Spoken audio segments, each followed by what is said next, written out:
Hello, welcome back to Let's Play Shadowrun Dragonfall, and we have finally met face to face with Dr. Adrian Vauclair, and he's about to release his test subjects on us. I won't permit you to cause any further harm, Shadowrunner. You remain trapped where you are for your own good.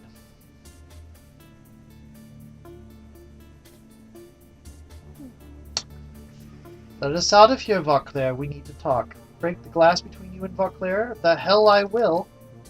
You launch yourself at the window, your shoulder slamming into the hard surface with a heavy thud. Despite your best efforts, the window doesn't budge.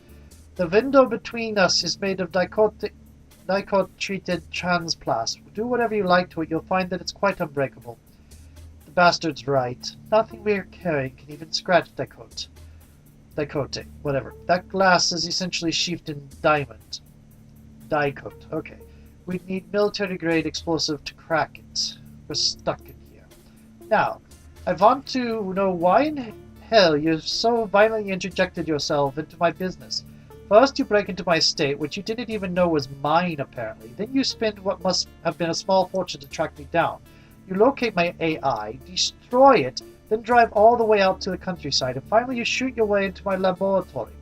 So I have to ask you, Shadowrunner, who you are, and why in God's name are you here?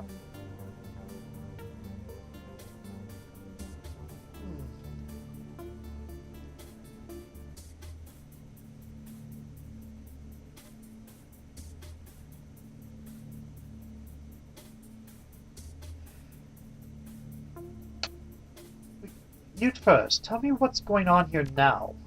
I do not have time to explain myself. Now are you in position to make demands. But know this, what I do for the good of all. I don't expect you to understand.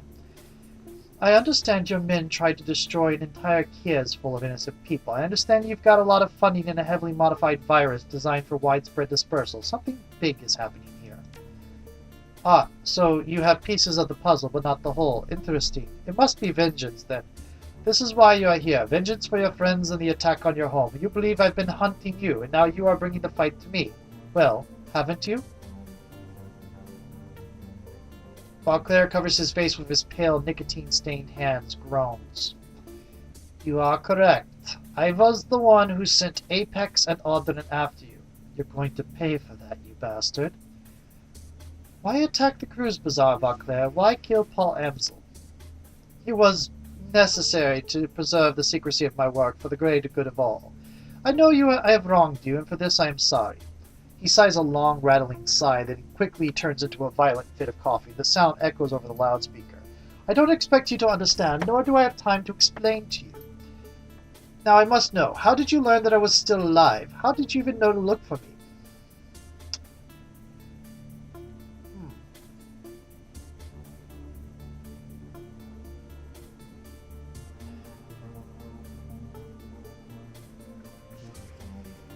Your brother got us into this mess. He hired us to break into your state. We pieced the rest together from his journals. Vauclair starts, and the sudden movement of his arm sends his overflowing ashtray flying from the table in a cloud of ash. My brother, Hermie, it's been years. Have you seen him? How is he?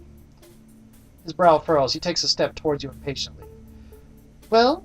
Oh, you mean you didn't know? You killed him too, just like Paul and Monica. He slumps into the chair next to him, his whole body shaking. I didn't! He is suddenly overcome by another fit of coughing. He steadies himself on one arm of the chair. Apex! I should have never trusted that thing. Oh, Hermie, the things I've sacrificed, all for this, all for Panacea, all for tonight. Speaking of which, all for what, Vauclair? Tell me what's going to happen tonight. You owe Hermie that much. What's going to happen? Oh yes, tonight. Tonight will be the end of the dragons, not just Fairschwang, all dragons.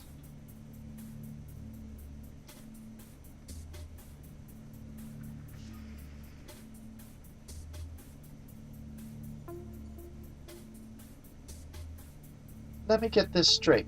You had one bad experience with one dragon, so now you're going to wipe out an entire species. Vauclair fumbles in his pockets, produces a fresh cigarette. He lights it with shaking hands and breathes it deeply. The orange glow of the cigarette flares brightly. When he exhales, the words spill out with the smoke. The fire wing burned and murdered and caused untold damage in her bestial rage until the Dragonfall, until I stopped her. But that destruction was merely a symptom of a greater cancer. Verschwing wrought destruction with fire and claw. The dragons of today, Loftweir, Dunkelzahn, Seladir, they kill and conquer with subtler tools. Deception, manipulation, corruption. They use us as pawns, playing pieces. Puppets in their millennia-long machinations. Oh yes, dragons are a cancer, one that will conquer or worse destroy all of humanity if we do not stop it. One that metastasized when the world awakened. Metastasized. I know if my family watches this, the two medical ones are going to be glaring at me for that mispronunciation. An ironic metaphor, since it was the failing of my own body that allowed me to see it.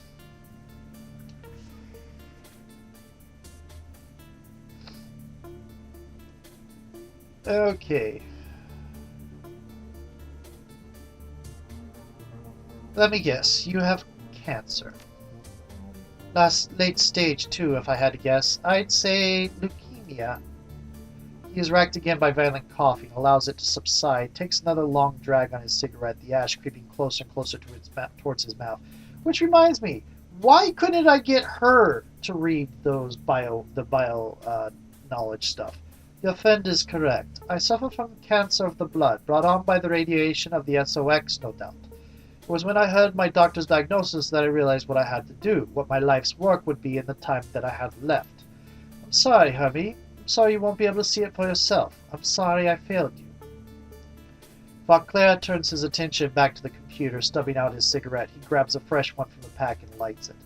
Tonight I will release my panacea to the world, and how absurd that the instrument of Dragonkind's destruction. He presses a button on the terminal. A large observation window at the far end of the room rises slowly open. Will be carried by Verschwing herself. Through the glass, you see the prostrate form of a dragon. Far below, an enormous set of shackles binds it, and a maze of tubes snakes into its body. The tubes connect to a cruel-looking apparatus that has been mounted to the wall. By the way, the virus you are making jumps species easily. Son of a bitch, look at that! He found her alive in the SOX after all. Tonight, the Firewing will fly again, infected with panacea. She will slowly be destroyed from within, but before that happens, she will provide the catalyst for global transmission of the virus. Catalyst? What catalyst? As if spurred on by the sight of the dragon below, he begins typing furiously at his terminal. Verschwing's fire will carry the agent in its dormant state. Any metahuman exposed will become carriers and spread the disease to other dragons. The carriers will be infected with panacea as well, but will not harm them. To non-dragons it is a nuisance, nothing more. When a critical mass of carriers is achieved, my panacea will become unstoppable. It will spread across the globe in a relentless tide. However, if it does not reach this critical mass, it will fizzle out, die out, become inert. Hence the need for a ground zero, a flashpoint for a mass infection event. I'm sorry, Hermie, I know how you loved your flux state, but that does not matter now. It must be Berlin. Oh!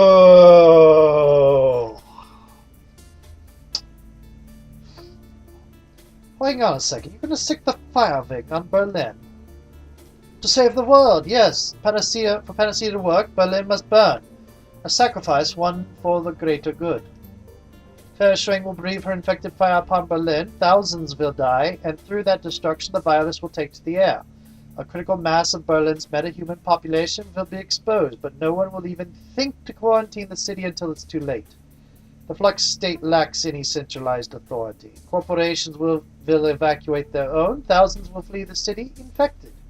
Oh yes, Hermie, Berlin is the perfect flashpoint. It wasn't supposed to happen tonight, no, but this little intervention of yours leaves us no choice. So let us see. Tonight's wind patterns dictate the ground zero be Tempelhof Schonenberg, highly populated. The virus will spread quickly enough from there. That's only a few kilometers from the cruise bazaar. Don't do it, Vauclair. I swear I will make you hurt if you do, and I'll make it last. Vauclair sighs, shuts his eyes tight, and brings a shaking hand to his temple. We all know that is not going to happen. You are trapped here, impotent to stop this from happening, and it will happen.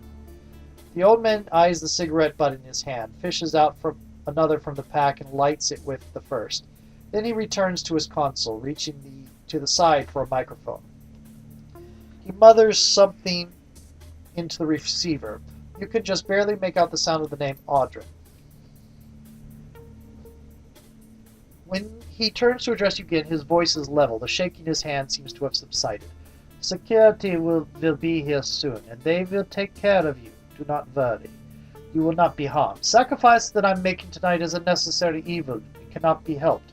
But so long as you remain confined, I see no reason to kill you too. You don't burn a city and call it a sacrifice. You call it what it is, a mass murder. Was it mass murder when America dropped the atomic bomb on Japan? The myopic would say yes, just as you are now. But they did it for a cause, to shorten the agony of war, to save the lives of thousands upon thousands of soldiers. Vauclair stiffens, turning to face you. Anger washes across his face. I do the same for the good of the world. Oh, they actually account for it, but I don't have the right academic. You know that America was pretty divided on the morality of that act, right? Some even consider it a crime against humanity. I'm not buying it, Doc. Ending a war and exterminating an entire species, intelligent species, are two very different things. Don't be so self-righteous. We drive new species to extinction every single year on this planet. Dragons, at least, we have cause to destroy. Humanity was born to reproduce, to multiply, but dragons were born to acquire, to accumulate, to hoard. Both strive to bend the world to their will. Humanity has conquered the air, land, and sea through sheer numbers. Dragons, however, employ different means altogether. Throughout history, they have allowed us to do the heavy lifting while they pull the strings. Actually, not sheer numbers. There are plenty of animals that had creatures that have greater sheer numbers than us. We conquered air, land, and sea through ingenuity, intellect, and creativity. And community. There are 17 great dragons in the world today. 17 ancient worms, millennia old, slowly dividing the planet into 17 piles of gold to nest upon in front of our eyes. Once upon a time they burned castles to steal the treasure we collected. Laid waste to entire armies. But here in the sixth world it is no longer about tooth and claw and fiery breath. The old man's voice seethes with hatred. Now it's public relations, marketing, mergers, acquisitions. You see it every day. Dragons on the Tridio, in the boardrooms. They gather influence, wealth, power. Continually hoarding until one of them sits atop it all. Perhaps not in this cycle of the world, perhaps not the next, but one day one worm will stand alone, triumphant, with all of humanity as its cattle, with all of the world as its prize, and that... He trembles, his voice dropping to a whisper. That I will not allow. I didn't want to... Your plan is not... No. How are you going to get Fairschwing to go along with this plan of yours? Oh, that's simple enough. He gestures to his left. She has no choice. The gaunt woman in the containment cell stands rigidly, her face pressed against the glass, her haunted yellow eyes tracking your every move. She appears frightened, disoriented, lost. Her mouth moves, her voice muted by her glass cage. So the stories Green Winters found were true. Fairschwing's astral form was separated from her body when she fell. You trapped it somehow. Yes, but that came later. In 2012, we took down Fairschwing with an experimental weapon. The device, suffice to say, I couldn't fully predict how it would affect her. I led a search team in the SOX. I had to know what really happened to the creature that I had slain. We found her alive in a way. The dragon's astral form, her spirit you might say, had been ripped from her body by the weapon. It was trapped inside a young woman living in the SOX. A mob of glowpunks revered her, treated her like a goddess. I transported the young woman in the dragon's body here where I could study them. You mean that she's been in that cell for almost 20 years? No choice. A creature separated from its astral form cannot live more than a few hours before both die. The old man nods absently. It was the high-intensity radiation of the SOX combined with the magical creature inside her that allowed the woman to live for as long as she has. So, while Claire seems almost eager to explain, the environment within her containment chamber mirrors that of the SOX. It has allowed us to keep Fairschwing alive all these years, while her bestial shell remains chained up below. Now as for her physical form, that will be simple as well. We've drilled a series of electrical charges directly into her skull. When we release the Firewing's body, empty of her astral self, we will trigger all of the vicious instincts and primal urges left in her reptile brain. She will unleash her fire where we command it. That's horrific, even for a mass-murdering dragon. Misplaced empathy. That beast blazed the path of fiery destruction across Germany. But no matter, I have more important things to do than debate the morality of this with you. Fairschwing must fly, Merlin must be sacrificed, must be tonight. Now where is that damned Audrun? What if this virus mutates into a strain that can kill us too? An intelligent question from the Shadowrunner, surprising. Unfortunately, I don't have the time to explain it to you in detail, and since you are locked into that laboratory with no chance of escape, I don't really need to. But understand this, I'm an expert in my field. That is not an idle boast, it is certifiable fact. I have worked with nearly unlimited resources for over 40 years to focus on one goal. 42 years of isolation, of secrecy, dead to the world, dead to my brother. All for this, my life's mission. It will work. I promise you, Hermie, it will work. And I don't have enough biotech. Your panacea is built on the back of an RNA virus and you aren't worried about the possibility of mutation? Ah, the because I said so defense. Very professional of you, Doctor. Say what you like. It matters little to me. My panacea will change the world. In the end, you will thank me. And where... Oh, I hit a pause, didn't I? Somewhere. Just a moment. I'm going to check to see how long this has been going. Okay, so that was running for a little bit longer than 16 minutes. I think it was actually almost 17 minutes. So let's put the clock on for 8.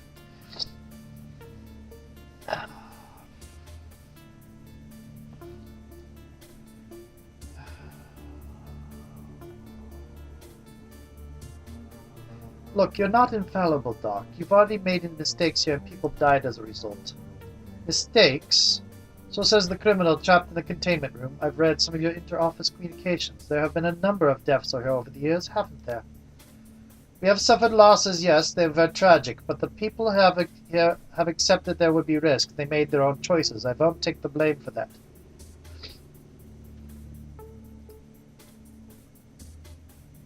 They were made their own decisions, but from what I was reading, it sounded like those people died from your negligence. Basic lapses in lab safety, it said. Is there some point you're trying to make, or are you trying to anger me?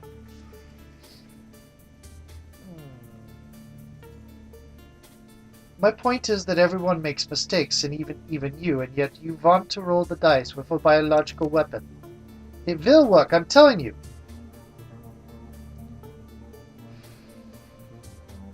Yeah, sure. Somehow I don't find your research as convincing. But you told your researchers that the lab would be safe too. Look at how that turned out. The muscles of the corner of his mouth tight. Why am I even talking to you? You're trapped in there and I've still got work to do. Audrun will be here for you soon enough. The old man turns away from you, studying some invisible detail on his console.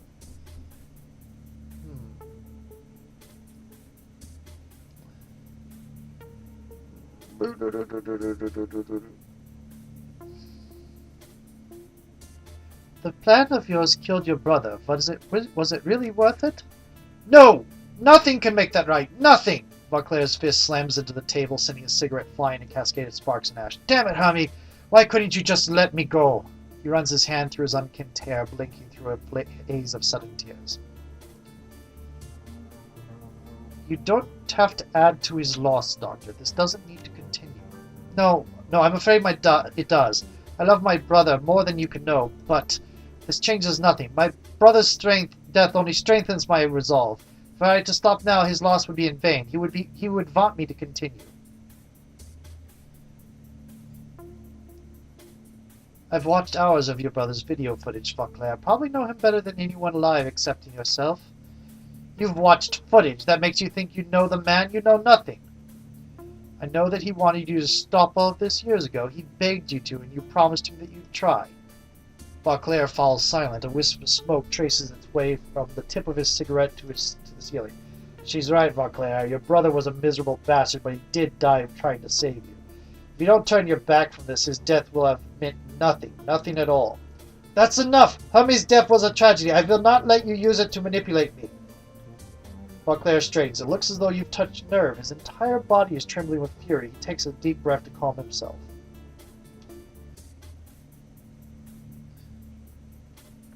There are worse things out there than dragons, Vauclair. Exterminating one threat could open the door to another. Another pearl of wisdom from the Shadowrunner. The great dragons represent the incalculable threat to our survival as a species. To spare them for fear of some unknown nebulous danger would be absurd, besides which there's nothing that is worse than a dragon. I'm in a position to know. You're wrong. Astral entity told me about things that exist out on the metaplanes, horrifying things that we can't even hope to comprehend. What does that matter? Even if your spirit's stories are true, the dragons are what threaten us now.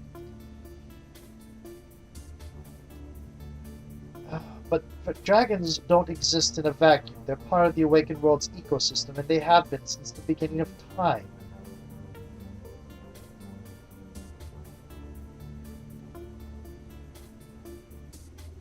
Think past your vendetta for a second. What if exterminating the dragons changes the landscape in a way that we can't predict?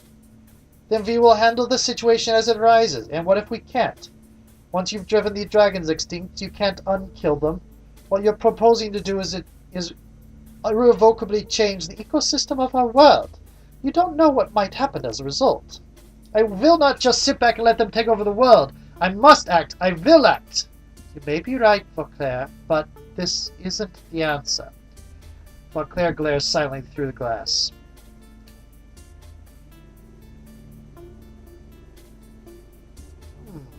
Even if you succeed at this, eliminating dragons will create a dangerous power vacuum. Pointless argument. Any power vacuum created through dragonkind's extermination will be filled by meta-humanity. Any backlash will right itself over time. I am playing the long game, Shadowrunner, one that has been played out over thousands of years. When you think on that scale, everything seems possible. Humanity will endure, and the dragons will perish. If Hermie were here with us right now, listening to this conversation, he'd tell you to stop this. Deny it if you want. You know that it's true. He slams his fist against the glass, his face contorted into a mask of rage and grief. How dare you to presume to speak for my brother? To hell with letting you live. You're going to have front and center seats for Fair Swing's return. I will see to it myself. You're what, Doc? Her voice is soft but firm. For a long moment, Vauclair stares at her, unmoving. Finally, his eyes flit to the ground. I'm not. If Hermie were here, oh God. The old man continues to stare at his feet. The blood is drained from his cheeks, leaving them sickly pale. If Hermie were here, he would not support this. He would point out the risks, the unknown, the sacrifices, much as he always had before. He would try to stop me.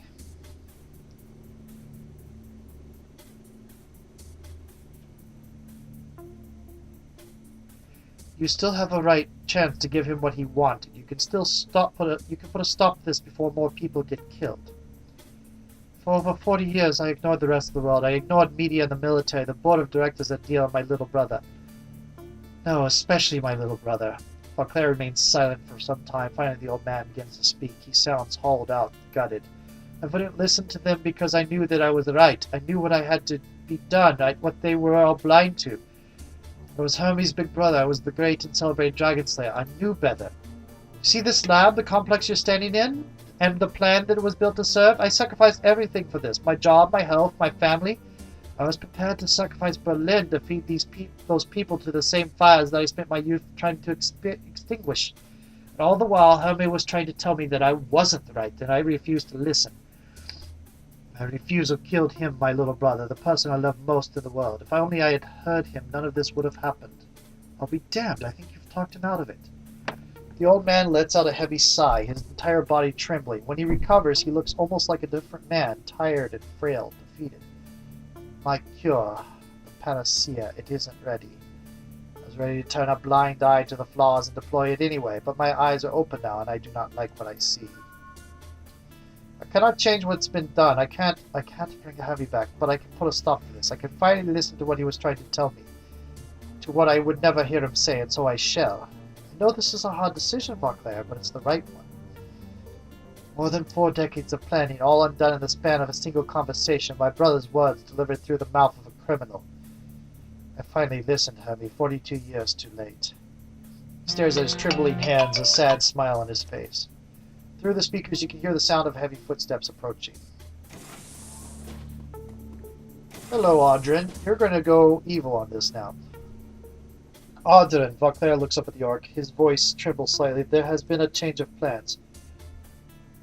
No time for that, Doc. We're waking up the dragon's physical form right now. Everything is ready for the procedure to begin. You should see to it. There will be no procedure, Audrin. You're going to have to repeat that. My plan is flawed. Fatally so. The dragon will not fly tonight. Audrin stops in his tracks. He stares at Vauclair, unblinking. This must come as a shock to you. I'm sorry for that. Your belief in our cause was second only to my own. The orc goes on, staring at the old man for a long time. Then something in his face changes. If that's the way you feel, it's been an honor, Doctor. Vauclair smiles weakly. The honor has been... And... there he goes. The scarred orc turns, stares at you through the glass as Vauclair's body cools at his feet. His eyes are brimming with hate. You shouldn't have made me do that, asshole. The doc was like family to me. I didn't make you do anything. You murdered him. He was going to put a stop to it, the plan. You think I'd just stand by and let that happen? He was stopping it because it won't work. It will. The dragons will die. I've seen what panacea can do. The doc showed me tissue samples and melted them. The dragons will die, yes, but there's no telling what else might happen. Unleashing that shit could have deadly consequences for all of us. Can you just stare at you? And... oh, you son of a bitch. Look who's talking. For all his faults, Vauclair was a hero, and now he's dead, and it's your fault. So you want this to happen. You're willing to kill everyone, including yourself, for it? What I want is change. This world is sick. Anyone with half a brain can see that. So I'm going to use the doc's wonder bug to poison it back to health. It might get better, it might die. Either way is better than it languishing like this. And if I die, well, so what? You think that life has been a bundle of laughs for me? I'll happily trade mine to make a different world. I'm in conversation again. I'm going to switch to a new video.